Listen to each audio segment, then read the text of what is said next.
Bismillahirrahmanirrahim. Assalamualaikum warahmatullahi wabarakatuh. Boleh ya, boleh. Macam hijab tadi. Tapi saya bukan nak nyanyi. Saya hanya nak mendengar suara tuan-tuan dan puan sahaja. Terima kasih kepada saudara Nafi ataupun kawan-kawan panggil Ustaz Pi yang merupakan Presiden YRC, Ustaz Hanif, sahabat saya, penasihat kepada kelab YRC, tuan-tuan pimpinan-pimpinan kelab motosikal yang saya difahamkan Ustaz Hanafi katakan disebut nama kelab itu satu persatu semasa tuan-tuan berdialog nanti. Seterusnya kepada semua jawatankuasa program dan saudara-saudara sekalian. Sekarang ni sedang persidangan parlimen sedang berlangsung, bermula pada awal bulan 10 bulan lepas dan akan berakhir pada 4 Disember tahun ni. Kemudian sambung balik pada bulan Januari. Jadi sesi sidang kali ini persidangan dia 2 bulan. Tapi dalam tempoh 2 bulan itu bukanlah hari-hari kami dari parlimen ni boleh bercakap. Kerana ahli parlimen ni ada 222 orang. Kalau hari-hari semua 200 orang tu bercakap, saya rasa speaker akan masuk IJN. Sakit jantung speaker nak handle semua 222 orang tu serentak kalau semua nak cakap. Jadi ada giliran-giliran yang telah pun diberikan, dan giliran tu diberikan beberapa kali sahaja. Contoh dalam tempoh sidang 2 bulan ni hanya ada 2 atau 3 kali saja giliran untuk bercakap.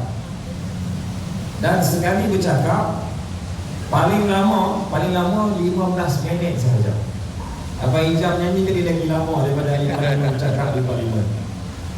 Dan dalam tempoh 15 minit itulah waktunya kita nak menyuarakan apa-apa isu, apa-apa pandangan daripada rakyat untuk disampaikan dari suara wakil-wakil rakyat dalam Dewan Rakyat. Itu fungsi ahli parlimen. Itu belum ambil kira lagi ada gangguan, ada orang sebut peraturan Dewan, ada orang nak mencela, macam-macam lah yang tuan-tuan tengok hiruk-pikuk tu, itu tak campur lagi. Kalau campur semua tu masa nak cakap jadi makin pendek. Kebetulan pada minggu hadapan saya mohon giliran untuk berbahas dalam Kementerian Kerja Raya, dan kalau boleh ruang satu lagi Kementerian Pengangkutan, khusus untuk bawa isu-isu berkaitan dengan pengguna motosikal. Minggu depan hari Isnin kalau tak silap saya. Jadi saya pun bagi tahu kepada Ustaz Nabi, Presiden YRC, saya kata cuba cari isu-isu, dan saya rasa inilah waktunya kita nak dengar daripada kelab-kelab motosikal yang sempat kita bertemu. Mereka bawa suara pengguna-pengguna motosikal dan kita buat satu rumusan ataupun summary, dan saya akan cuba sebut di parlimen. Antara benda yang saya dah pernah sebut di parlimen tahun lepas ialah tentang laluan motosikal di setiap plaza tol yang tidak diselenggara dengan baik. Saya juga pengguna motosikal. Saya pakai biasa-biasa sajalah arti sebelum ni. Hari ni dah tukar sikit ambil JSA. Tapi dah lama berabuk sebab sidang parlimen. Tapi nak ride, gerak nak ride dalam parlimen je lah. Saya sebut di setiap plaza tol laluan motosikal tak diselenggara dengan baik. Berpasir, rumput tumbuh, gelap, lampu tak menyala. Kemudian dia punya pembahagi jalan apa tu, antara lorong motor dengan lorong kereta tu kan, yang warna oranye ke putih merah tu, yang getah tu, ada yang terbalik, ada yang terlalu sempit. Kita ada box kiri kanan, side box kan. Last sekali susah sangat, lalu kok plaza tol lah. Yang tu salah, tapi biasanya orang buat, tapi sebenarnya salah, tak selamat. Lepas plaza tol kita ikut lorong motosikal. Dia cuma ambil benda-benda yang benda ni agak remeh, tapi saya rasa agak serius dan belum disentuh. Okey, contohnya mungkin kita akan wujudkan alang-alang kita dah gather, kita dah kumpul dia wujudkan satu saluran union ke apa di kalangan ahli-ahli kelab motor. Kelab motor maybe represent daripada ahli-ahli kelab motor jadi satu union demi mengumpulkan semua kelab pemotoran untuk wujudkan satu macam kebajikan, hairat kematian kan. Dan macam ada orang apa ahli-ahli kelab pemotoran yang menghadapi permasalahan apa, kita permudahkan cara kan. Dan lepas tu saya rasa biar saya bagi orang lain lah peluang untuk idea-idea lain kan. Biasanya ada banyak idea tapi saya rasa mungkin orang lain ada idea lain yang lebih bernas. Itu sajalah. Terima kasih. Assalamualaikum. Buka banyak sampai 15, 16 dia ni. Okey, terima kasih kepada Tuan Bos. Terima kasih.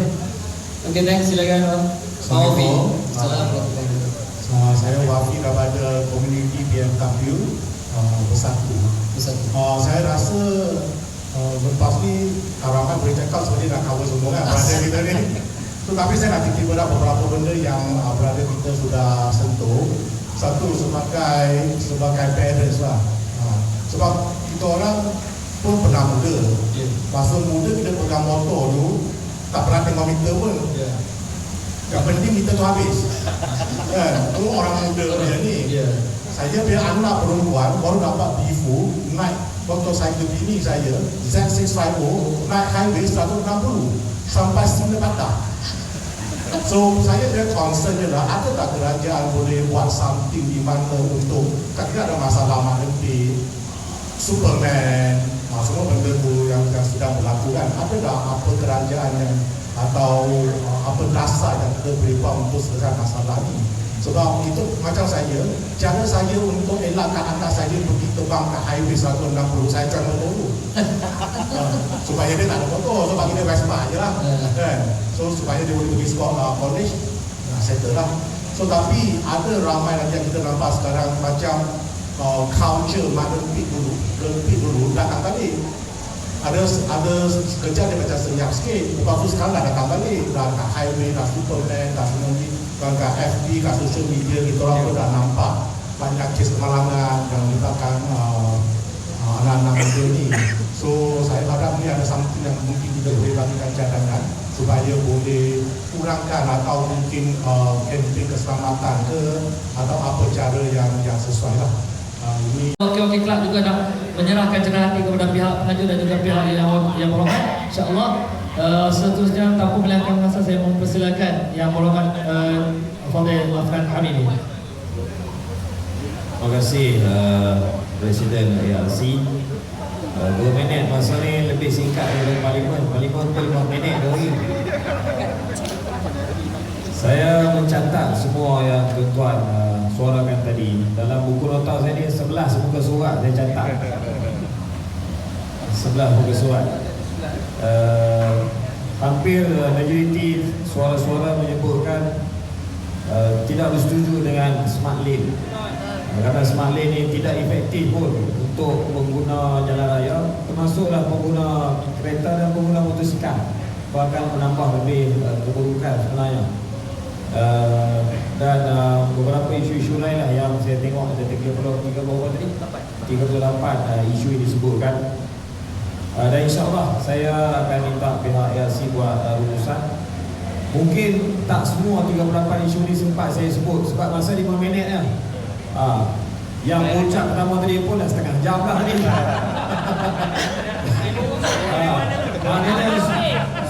Saya satu lagi saya nak tawarkan. Waktu sidang parlimen ni, tuan-tuan boleh mohon jadi pelawat di parlimen. Jadi boleh buat kunjungan ke parlimen. Kalau nak berkunjung ke parlimen minggu depan waktu saya bahas tentang Kementerian Kerjaan Raya ni lagi bagus. Boleh buat permohonan nanti pihak ARC lah tolong menjadi usia. Tapi tak boleh pakai macam ni. Masuk parlimen pakai macam parlimen lah. Kalau pakai macam motosikal ni dia bagi duduk ke bawah lah. Tak boleh masuk dalam dewan. Kena ada peraturan dia. Yang kedua, kebanyakan apa yang disebut oleh tuan-tuan ni memerlukan kepada satu tindakan pihak kerajaan yang melintasi agensi dan kementerian. Tadi yang sebut tadi berkaitan dengan Kementerian Kerjaan Raya, Pak Jalan Raya, peraturan-peraturan motosikal, exhaust, apa semua tu kemudian pengangkutan. Isu-isu latihan tu, kelab-kelab motosikal tu di bawah KBS. Ada juga tadi berkaitan dengan bukan penguasaan bawah KBN, polis. Jadi ada banyak kementerian yang terlibat. Walau bagaimanapun saya akan cuba suarakan. Kalau tidak saya seorang pun saya akan pasing maklumat ni kepada rakan-rakan di parlimen lain yang bercakap dalam portfolio kementerian-kementerian lain supaya dia boleh sentuh juga takat masa yang ada. Tapi usaha kita tak boleh berhenti di sini, kita kena terus menyuarakan. Tadi ada abang sebut tadi ni daripada apa? Merah apa tadi? Merah. Abang Semerah Wagen tadi kan kata kita nak dengar tindakan ya. Jadi setakat ni tindakan saya adalah saya menyuarakan. Dan kita pun saya akan sebut di parlimen juga. Pengguna motosikal dah tentang isu ni lama dah. Banyak tahun dah. Tapi masih lagi berlaku. Isu-isu ni masih tak nampak ada jalan penyelesaian. Ni belum lagi kita kira dengan geng pengguna jalan raya yang lain. Masih kan lajak buatan jalan raya juga. Itu pun anak-anak kita, adik-adik kita yang perlu diselamatkan. Dan kebanyakan isu-isu ni selain daripada hal-hal aspek jalan, aspek fasiliti prasarana, dia juga berkaitan dengan aspek sikap, moral, pengguna, pemandu. Aspek sikap, aspek akhlak ni bukan benda yang mudah untuk diubah. Sebab dia terbina daripada kecil, sekolah dia, mak ayah di rumah, sekitaran di luar.